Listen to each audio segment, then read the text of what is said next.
你好，我是阿力。我们今天呢，主要来聊一下这个坊间传说的 ST、ETH 和 ETH 脱钩的一些传闻啊，也就是以太坊这2天暴跌的一个原因啊。那么这也是昨天市场恐慌的一个最大的因素啊。我看了一下中英文这个最开始的这些文章啊，任何一篇都找不到非常合理的逻辑去解释这一事情啊。但是目前的市场呢，就是如此的缺乏的理性啊，没有办法。那么这种非理性的市场恐慌情绪啊，通常是在最恐慌的时候，那么非理性的情绪也出现在市场最狂热的时候啊。我们前面视频刚刚讲过以太坊合并的事情。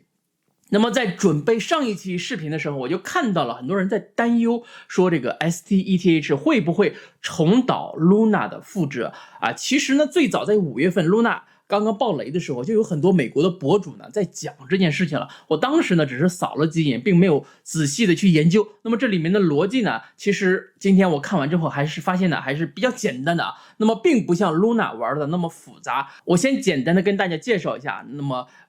大家看到的那篇文章所说的这个 Lido 这个网站，它做的事情呢，其实是一个非常类似于中介性质的这种质押。那么其中是把以太坊的质押打包放在以太坊的这个信标链上，也就是我们上期视频提到的这个以太坊 2.0 的一条链。那么质押一个以太坊 Lido 呢，对应就会给你一个 ST、ETH 是1:1兑换的。那么这个网站给出的利息呢是年化 4%。大家还记得我上期视频说到以太坊的官网给多少利息吗？ 4.2%。对，那么这也就是这个网站呢，它只是做了一个中介性质的这种差价，它赚的只是一个差价。那么原因呢，就是很多散户啊，他自己买不起32个 ETH， 所以说啊 Lido 就会帮助很多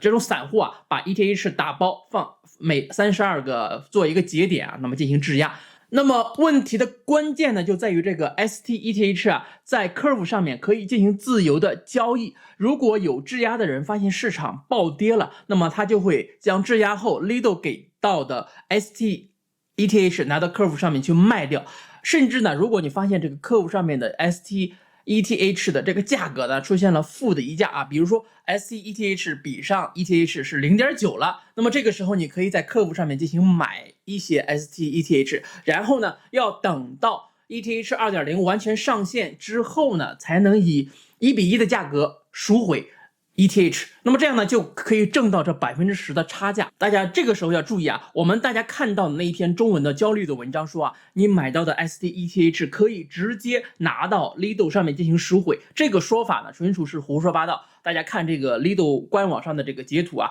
白纸黑字啊，写的是非常清清楚楚，以太坊在正式上线 2.0 之前不支持赎回啊，这是他们官网给出的这个消息。那么为了准备这一期节目，我几乎是看完了所有中英文啊有关这个 ST、ETH 的文章。那么其中中文里面贩卖焦虑的比较多，英文文章里面依然写的是比较客观，只是说提到了一些担忧，一些风险的担忧。但是到中文文章这里啊，担忧呢就变成了巨大的一定会出现的风险了，非常的滑稽可笑。而且呢，这种文章呢是缺乏实质性的逻辑啊，就像我刚才讲的狗屁不通，生搬硬套啊。我之前也有将这个 ETH 在 OE 的官网上进行质押，那么 OE 呢会把这个质押的 ETH 啊变成了 BETH， 那么 BETH 的价格呢一直是低于 ETH， 那么 ST、ETH 和 ETH 的价格呢也是没有必要完完全全是非得是1:1，那么这个是在以太坊 2.0 上线之前啊，那么存在差价也是正常的，也是可以理解的。那么就像灰度的这个 GBTC 啊，也是出现负溢价，只有在行情好的时候才会出现正的溢价。那么至于那篇广泛传播的文章啊，说这个 AAV1 上面啊可以给 ST、ETH 加杠杆，他说的倒是没错，你可以将这个 ST、ETH 拿到 AAV1 上面呢进行质押，然后得到 ETH，这个是可以操作的，但是你要付出gas fee。利息啊，因为你要有这个质押品，你要有 ST、ETH 去进行质押，所以你得到的这个 ETH 呢也是打了折扣的啊。至于多少折扣我们并没有查到，大家看到数据的可以在留言区告诉我一下啊。然后呢，那篇文章就说目前 AAV1 上面有140万个 ST、ETH， 价值22亿美元啊，一旦说出现脱钩呢，就会出现死亡螺旋。这个说法呢，在我看来还是非常的欠考虑啊。那么请问，银行贷款给你买房子啊，那当你还不起贷款了的时候，银行会进行死亡螺旋吗？肯定不会啊，因为银行由这个抵押品，你的房子在银行的手里面，银行呢只要简单的收走你手里面的房子就 OK 了，为什么要进行死亡螺旋呢？退一步说啊，即便是银行倒闭进行死亡螺旋了，那么也是说 AAVE 进行死亡螺旋，跟以太坊有什么关系呢？那么你听说过地方银行倒闭，中央银行也会跟着倒闭的吗？肯定是没有听说过的。那么还有人说这个Celsius 上面大量的抛售 STETH， 根据推特上老吴的这个说法，他是这么说的啊，事件主角这个Celsius 是一个中心化的加密平台，做类似理财的业务，规模呢非常大，用户把 ETH 给 Celsius 上去年呢给 ETH2质押解决方案公司 Stakehold 3.5万个 ETH， 结果呢该公司把35000个 ETH 的私钥弄丢了最狗的是这个消息呢一直被他们压着，那么既然是丢了就要想办法补回来，对吧？那么他们会将手里的 STETH 卖出去换成 ETH 赔给客户，那么这样的事情在之前呢也是见过很多不仅仅是丢私钥的，还有被黑客盗走的，还有内部人员